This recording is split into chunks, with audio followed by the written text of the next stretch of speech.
Seorang pemuda energik bernama Rizky yang baru merantau dari sebuah kota kecil di Jawa Tengah pindah ke Jakarta.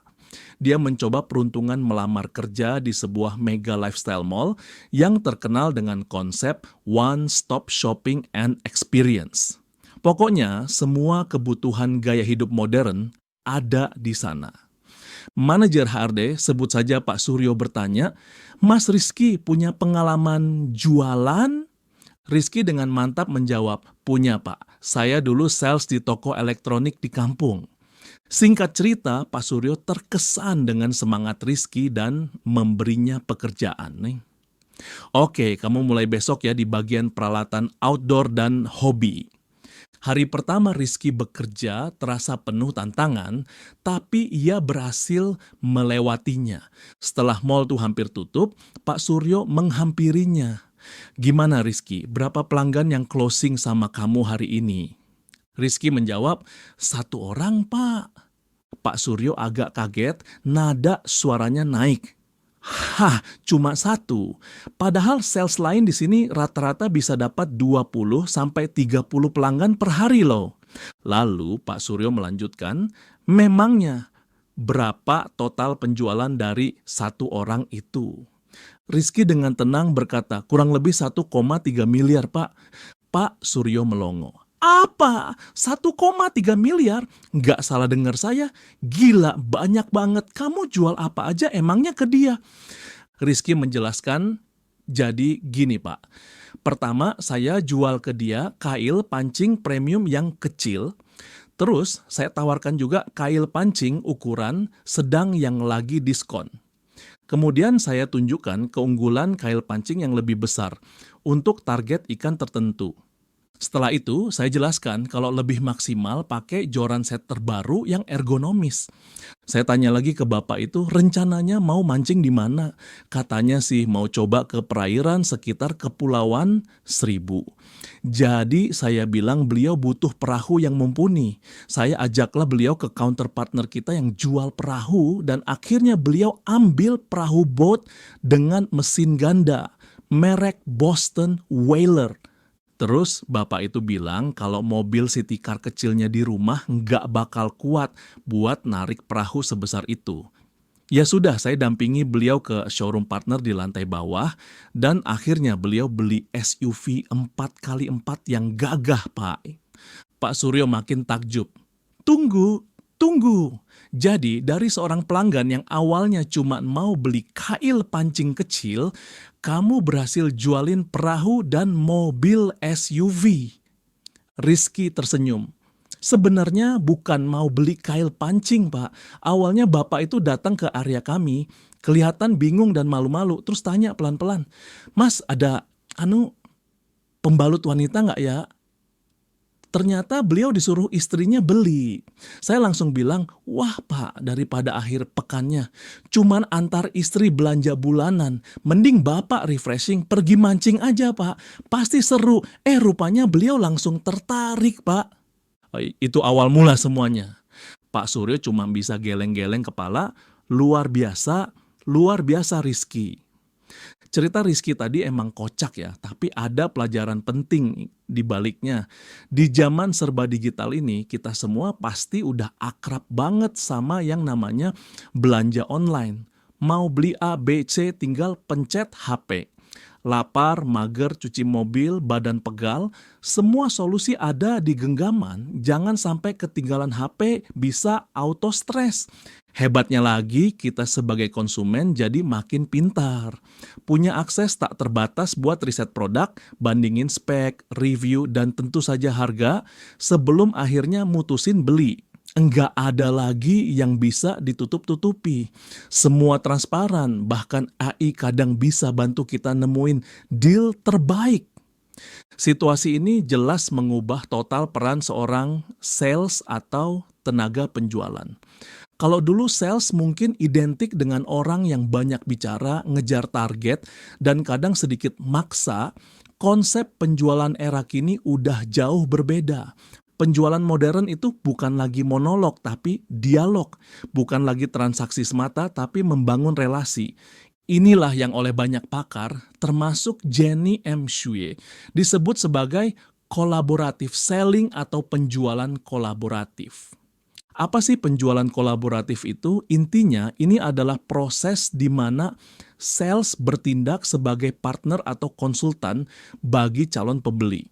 Mereka bekerja sama untuk mengidentifikasi kebutuhan, mencari solusi terbaik, dan memastikan konsumen mendapatkan nilai maksimal. Ini bukan cuma soal jago ngomong atau produk knowledge yang dewa. Penjualan kolaboratif butuh kecerdasan emosional, active listening, problem solving mindset, product value proposition, kemampuan komunikasi adaptif, kemampuan bertanya yang menggali, dan tentu saja integritas. Kenapa semua ini jadi penting banget? Ya karena konsumen zaman now itu udah beda level. Mereka udah riset duluan, udah punya ekspektasi tinggi. Jadi sales juga harus naik kelas. Menurut Jenny M. Shu, dan bisa kita adaptasi dengan kondisi kekinian, ada beberapa pilar penting dalam penjualan kolaboratif. 1. Empati tingkat dewa, nyemplung ke perspektif konsumen. Seorang sales perlu melihat dunia dari kacamata konsumen. Benar-benar memahami, bukan cuma pura-pura peduli. Contohnya cerita Rizky tadi, dia menangkap kegalauan si bapak yang disuruh beli pembalut. Tanpa menghakimi atau meremehkan, dia tawarkan solusi healing, yaitu mancing. Sales modern bahkan bisa memanfaatkan data atau jejak digital konsumen untuk lebih memahami preferensi mereka sebelum bertemu. 2. Berpikir beyond, lebih dari sekadar keinginan dan kebutuhan terucap. Sales kolaboratif itu kayak detektif kebutuhan tersembunyi. Mereka nggak cuma dengerin apa yang konsumen bilang dia butuh, tapi juga berusaha menggali pain points dan gain points. Rizky nggak cuma fokus jual pembalut, dia tawarkan pengalaman, lalu membangun kebutuhan dari situ, menawarkan solusi yang lebih komprehensif. Di era sekarang, ini bisa berarti menawarkan paket, layanan tambahan, atau integrasi dengan produk dan jasa lain yang dimiliki konsumen. 3. Presentasi solusi yang personal dan relevan. Lupakan presentasi template satu untuk semua. Sales kekinian itu mempelajari dulu calon konsumennya, lalu merancang pendekatan dan solusi yang paling pas.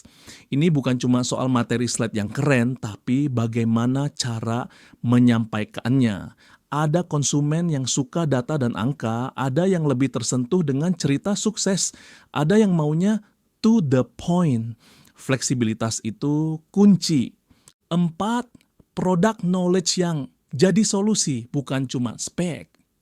Penguasaan produk itu wajib, tapi yang lebih penting adalah kemampuan menerjemahkan fitur menjadi manfaat nyata bagi konsumen. Bagaimana produk atau jasa kita bisa menyelesaikan masalah mereka. Bagaimana itu bisa membuat hidup atau bisnis mereka lebih baik. Bayangkan Rizky dengan lihainya menjelaskan, bukan cuma jenis-jenis kail, tapi bagaimana setiap kail itu cocok untuk target ikan tertentu dan kondisi memancing spesifik, sampai si bapak yakin butuh semuanya plus pancing set terbaru. 5. Bertanya itu seni bukan interogasi. Sales hebat adalah pendengar dan penanya ulung. Pertanyaan yang tepat dan diajukan dengan tulus bisa membuka diskusi, menggali informasi krusial, dan membantu konsumen menemukan solusinya sendiri tanpa merasa dipaksa atau digurui. Rencananya mau mancing di mana, Pak?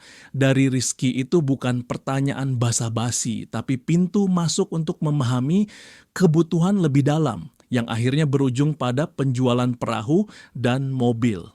Di era digital, ini juga termasuk bertanya tentang tools yang sudah mereka gunakan, tantangan digital yang dihadapi, dan lain-lain. 6. Closing yang fokus ke nilai jangka panjang, bukan cuma komisi. Mengakhiri percakapan penjualan itu bukan garis finish, tapi justru bisa jadi awal dari hubungan jangka panjang. Fokuslah pada kebaikan dan manfaat berkelanjutan yang akan diterima konsumen. Pastikan mereka merasa puas dan menjadi advokat untuk produk jasa kita. Terbayang Rizky bilang, "Selamat menikmati akhir pekannya ya Pak. Dengan peralatan ini, saya yakin Bapak bakal dapat pengalaman mancing yang seru dan ikan yang banyak. Soal pembalutnya, nanti saya bantu kirimkan ke rumah Bapak sebagai bonus dari kami. Hehe." Ini menunjukkan kepedulian ekstra dan membangun trust.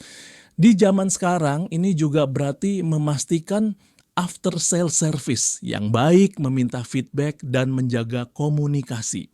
Jadi teman-teman, collaborative selling di era digital dan serba cepat ini bukan lagi soal menjual barang secara membabi buta, tapi lebih ke membangun kemitraan, menjadi problem solver, value creator, dan trusted advisor bagi konsumen Anda.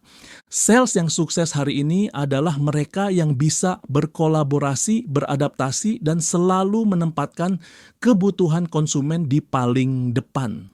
Nah, itu dia sekilas tentang collaborative selling yang bisa bikin penjualan Anda nggak cuma naik tapi juga membangun loyalitas pelanggan.